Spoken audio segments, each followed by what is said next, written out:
अगर कोई बोलेगा तादाद नहीं है तो फिर करबला में क्या तादाद थी,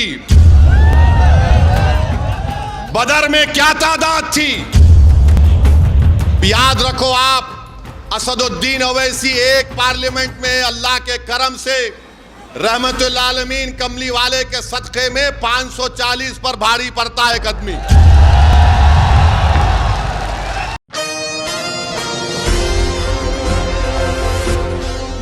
एक बात याद रखिए, 15 और 17 तारीख के दरमियान में हजरत इबलीस के एजेंट आएंगे,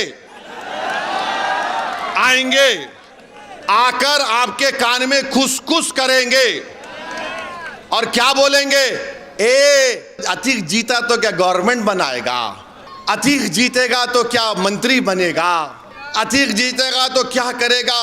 अरे देखो, अगर अतीक को तुम वोट डाले तो कहीं भाजपा ना निकल जाए।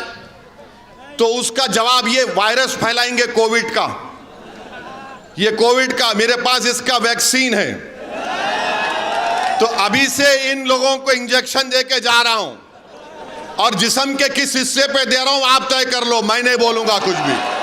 तो मेरा बोलना यह है कि इंजेक्शन ये है कि इत्तेफाक और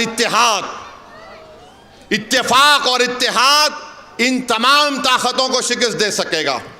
आप में इत्तेहाद है, मजबूत करिए, इत्तेफाक है, मजबूत करिए और मुत्तहिदा तौर पर अपने वोट का इस्तेमाल करिए। डरने और घबराने की जरूरत नहीं है। लोग बोलेंगे अरे एक अतीक जीत जाएगा, मजलिस के 4-5 3-4 जीत गए इंशाल्लाह तो क्या करेंगे। तो याद रखो आप, असदुद्दीन ओवैसी एक पार्लियामेंट में अल्लाह के करम से रहमतुल आलमीन कमली वाले के सदक़े में 540 पर भारी पड़ता है कदमी।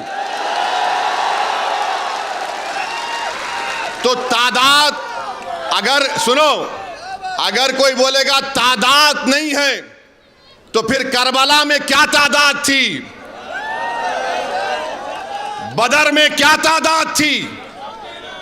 जज्बा था मर मिटने का, एक बेलौस मोहब्बत थी कमली वाले के साथ और उसके ऊपर तवक्कल था कि अब तेरे सामने सर झुका दिया, अब तेरा काम है कि तो इस सर को अपने हमारे जिस्म पर बरकरार रखे या इस सर को जुदा कर दे।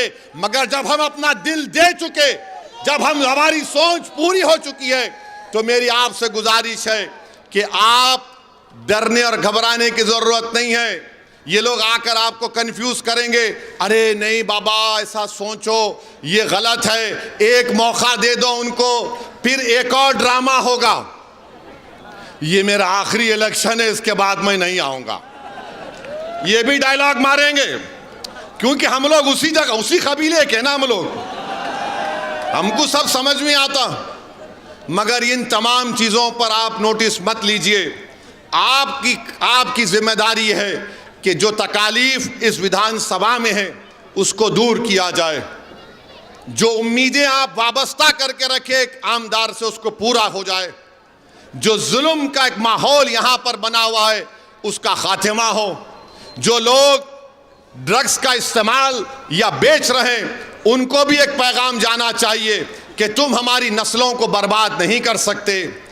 जो लोग हमारी कब्रस्तानों पर उस ज़मीन को ललचाई नज़रों से देख रहे हैं, हम उनको पैगाम देंगे अगर अतीक को कामयाब करेंगे कि कब्रस्तान तो छोड़ो, हम गवर्नमेंट की ज़मीन पर भी तुम्हारी नज़र पड़ने नहीं देंगे। यहाँ पर स्कूल बनेगा, यहाँ पर अस्पताल बनेगा, यहाँ पर गरीबों के काम का तरीक़ा एक सही तरीके से होगा। तो यही चंद गुजारिशात मैं आप तक बोलने के लिए आया हूँ।